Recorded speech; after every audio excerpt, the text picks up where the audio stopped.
welcome to my very first YouTube video. Okay, give me my applause. I've been meaning to do this for the longest, but we are finally doing it. This is a Q&A, kind of get to know me little tag. It's not a lot, but I just wanted to kind of introduce myself to you guys, and we got a couple new videos coming soon, so stay tuned for that. But that's about it. If you liked the video, if you liked everything, my personality, everything, by the end of the video, you should subscribe, like, and comment, and let me know what you guys think. If you don't like me, shit, tell me you don't fucking like me. I mean, I probably won't give a fuck, but you should tell me. All right, so let's get right into the video. You guys are gonna get to know a little bit about me, get to understand my crazy, I guess. I don't know, but we're gonna talk. And by the way, I'm not naked. I have a shirt on. It's just a tube top, you know, skin on. All right, so let's start off with the very first question. What is your name? Well, my name is Davia. Looks like David spelled with an A, named after my dad, basically. My middle name is Chelsea, and I'm not gonna tell you my last name because that's just a little bit too much personal information. You're gonna look me up and, you know, but that is my name, Davia Chelsea. Bleep. Another question, what is your favorite color? My favorite color since I've been a little girl is pink. Yes, I'm a basic bitch, and it is what it is, but I love baby pink. I love that shade of pink. It is so beautiful, just so cute, and I've always loved it. Second question, who was your first best friend? Okay, so this is kind of like a fun fact. I actually moved a lot growing up, so to be honest with you, to tell you who exactly my first best friend was, I can't even remember. That's so bad. But I did move from Trinidad and Tobago and came to America. So my first best friend was definitely someone that was in Trinidad. And I actually, I think I remember her name. Actually, I do remember her name. What the hell? My first best friend name was Sonique. I could be saying that wrong because of my accent, but her name was Sonique, and it was also another girl named Linnell. And if you guys are watching this, hi, I miss you guys. But they were my first friends in elementary school. We were just like inseparable. And then at one point, because I moved so much, I went to another school, and then they were both at that school too. So it was kind of like cool just to like be friends with them again. But you know, once you get older, things just change. But yeah, those are my two best friends growing up. Oh wow. You ever just like really think about, I really moved a lot. Yeah, I did. Okay. Anyways, cats or dogs? Actually, I have no preference. I do have a cat. Her name is Jinx. She's a bitch. But I do love every type of animal. So cats or dogs, I don't know. I like them both. They have both, like they have like different, I don't know, personalities. And I like both the personalities. As far as taking care of an animal, I would prefer to take care of a cat just because they technically take care of themselves, you know, but oh well. Funny moments throughout school. Oh my god. Oh my god. I was the most cringiest person ever. First of all, I was so skinny. I was like this, so freaking skinny, and I was just cringy, like I thought I was the shit, but I really wasn't the shit. Like I was just like super corny. Yeah, super corny. Like I don't even know, like funniest moments. I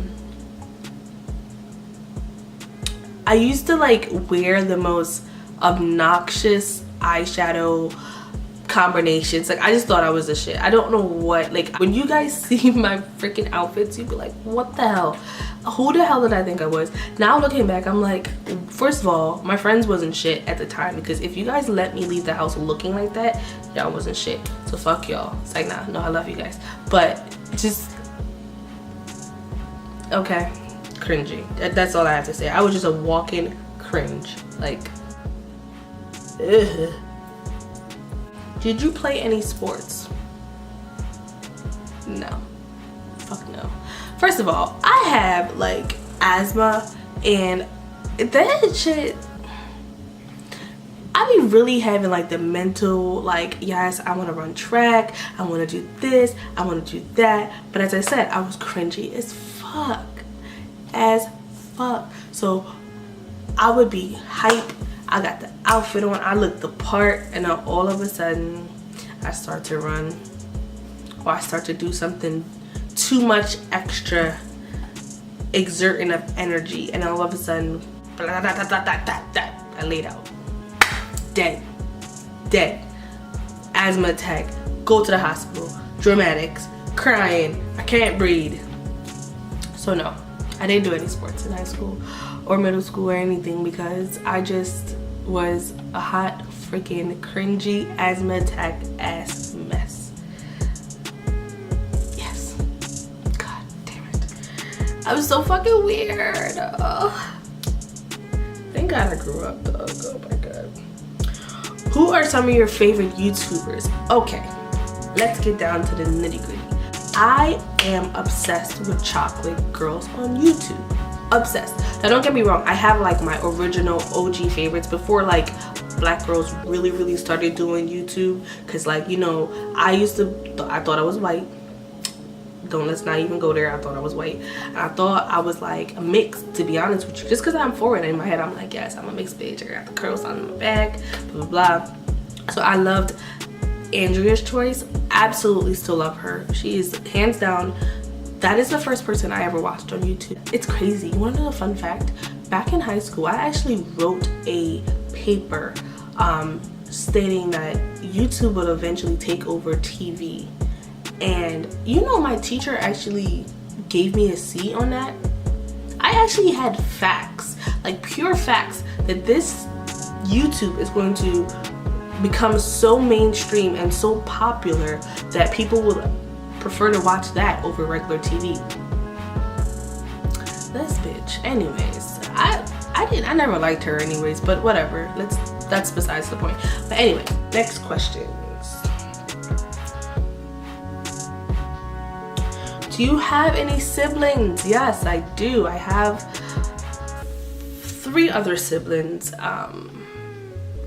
Technically I have one blood sibling, and then I have like a stepbrother and a stepsister, but I don't count them as step anything. They are my brother and they are my sister. Like that's my familia. Love them to death. I am a middle child, so you know how that goes. Are you natural or are you transitioning? Okay, this is like the meat and potatoes of this video. So I am completely natural. I've been natural for about, let's say, I can say now about 3 years in total. Now I've cut my hair, recut it. I've done so much different things to my hair in the span of being natural, but I've been technically natural for about 3 years now.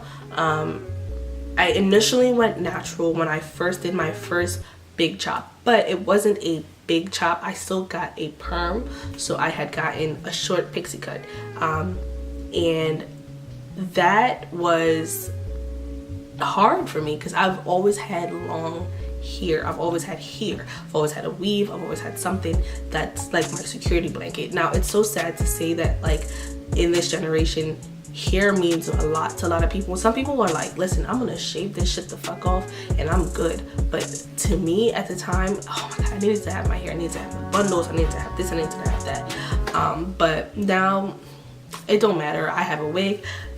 Like some of my friends, like they laugh at me and they're like, Davia, how you go from one day having long bundles in your hair or a long ass wig on, and then all of a sudden next week your hair is like this long?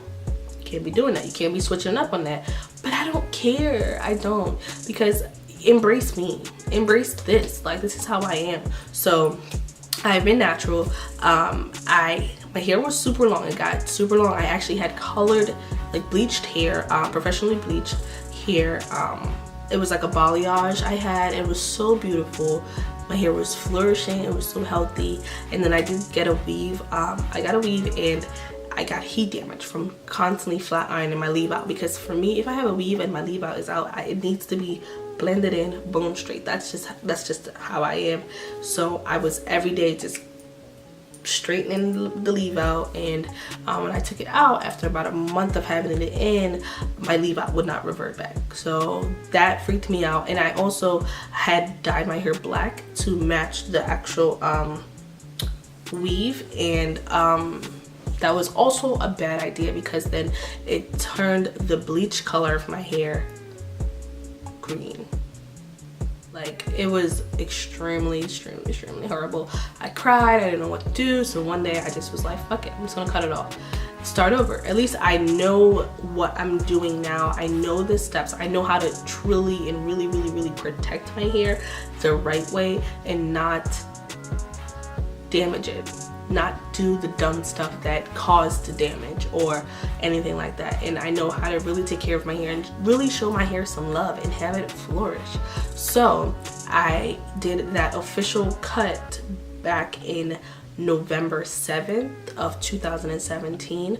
I literally came home. I was on FaceTime with my friend Chantel, and she's like, no, you're not gonna do it, you're not gonna do it. I'm like, I'm just gonna do it, fuck it. Just took it and clip, and that was that. Cut all my fucking hair off. And it was kind of surreal and liberating all at the same time, I guess. With us, like, a couple stuff going on with my ex and I, we broke up, you know, blah blah blah. I was just in a bad mental space, and I wasn't happy, but I was at the same time. And I felt like that was like the last thing I had to like do just to cleanse myself. And me cutting it, it just, I don't know, like, it felt liberating. I just felt like it was a brand new person. I felt happy. I just felt, I don't know, it was weird that hair can do that, but I just felt like it was a brand new step for me. So I also started to use different oils and combinations of different oils in my hair, and using less product but the right products, if that makes sense. I can actually show you guys what I use. I will either use the Cantu Shea Butter Leave-In Conditioning Repair Cream. So that, I'm pretty sure everybody uses, everyone has used this before. I've had this bottle since I cut my hair, and I just got halfway. So I have short hair, so I don't use a lot, but I will use this leave-in conditioner or any leave-in conditioner that I have, but I do follow a type of my own version, I guess, of a lock method, because I do feel like I need a lot of moisture in my hair to keep my hair healthy. So I always start off with the conditioner that's already left in my hair plus a little bit of leave-in conditioner. I massage that into my scalp, into my curls. My curls are already detangled, so it just starts to just absorb all of that. Then from there, I go in with my mixture of oils. I do a mixture of three, really? Okay. So I go in a mixture of 3 different oils in my, I use, I actually mixed it into this little container.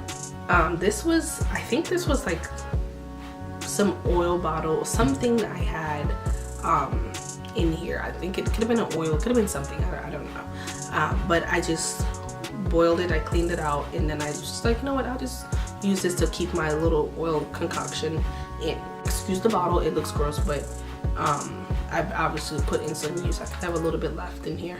But the oil that I use is the Wild Growth hair oil. This has a ton of different oils in there. This is the product right here. I use that mixed into that bottle, so it's that plus some Jamaican black castor oil. I feel like everybody has seen that before. Everybody has definitely used the Jamaican black castor oil. I always use the one that's no salt and it's the darkest one. I just feel like the darker the berry, the sweeter the juice. It's like that, but I just feel like the darker the better. So that is also in this concoction. That's like filled up at least halfway. Then I go in with the rest with olive oil. Now, guys, olive oil is the shit. This combination helps your hair feel so moisturized. Like, it's a moisturizing oil at the same time. So putting in that conditioner, keeping that conditioner in that you already had in, putting this leave-in conditioner, your hair is still damp, you put a generous amount of this oil. Like I always shake it up right before, get it nice and like mixed. I put a good amount. Now you know us black girls, when they say a quarter size amount, it's $1. Okay, we don't put a quarter, we put $1. So put it in there, rub it into your hands, massage it into your scalp. You want to get that onto your scalp. Now I do this, as I said, once a week, and that step alone I do once a week. Now throughout the week, if I feel like my hair is a little bit dry or anything like that, I just spritz it with a little bit of water, put a little bit of conditioner in my hand with a little bit of oil, mix that all together, run it through my hair. We're good. I sleep with a silk scarf and bonnet just because I'm a rough sleeper, so if one comes off then the other one's still there, so fingers crossed. Sometimes they both off and I'm waking up looking like, ooh, okay, all right. But that's usually what I do as far as just protecting my hair. And I do the same thing under my wigs.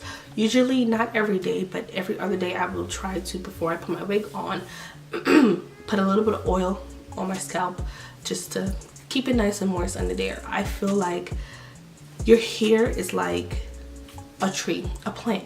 You always want to keep it, you know, moist. You want to keep the soil healthy and watered. You want to make sure you get some sunlight. You want to make sure you get some air, because you know some of y'all girls, like, don't get me wrong, y'all be having y'all braids, y'all braid ups under there, and y'all don't let that shit breathe.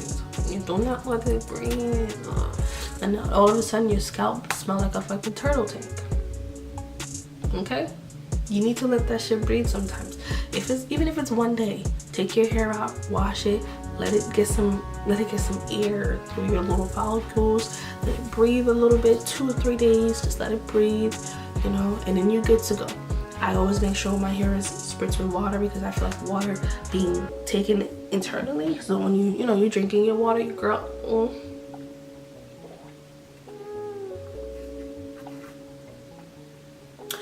so you drink your water, make sure you get your water intake, and then you also want to put it in your hair. I feel like that's the best way to keep your strands healthy, keep everything nice and healthy. And if you continue with it, you're only going to see hair growth. That's it. You're only going to see hair growth. Now, I knew I was going to ramble about this specific topic. That's why I kept it as the last question, because this is something that everyone asks me. They ask me this all the time. How do you keep your hair so healthy? How do you take care of your hair under your wigs? How do you do this? When you're wearing your natural hair, how do you style it? Like, I have so many answers for these questions, and I feel like over the course of the 3 years of me being natural, but just in general, I've always loved taking care of hair since I was a kid. So I've always learned and picked up so much from different hairdressers. My aunt was actually a hairdresser.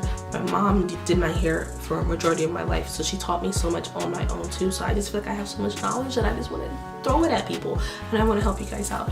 And you guys can also follow me with my step and my journey of growing my hair out. And it will be fun. I just want to see, you know, people grow beautiful natural hair. Embrace your natural hair, learn to love it. That is it, I believe, for this little get to know me. I have more questions to answer, and I probably will do a part 2 on this.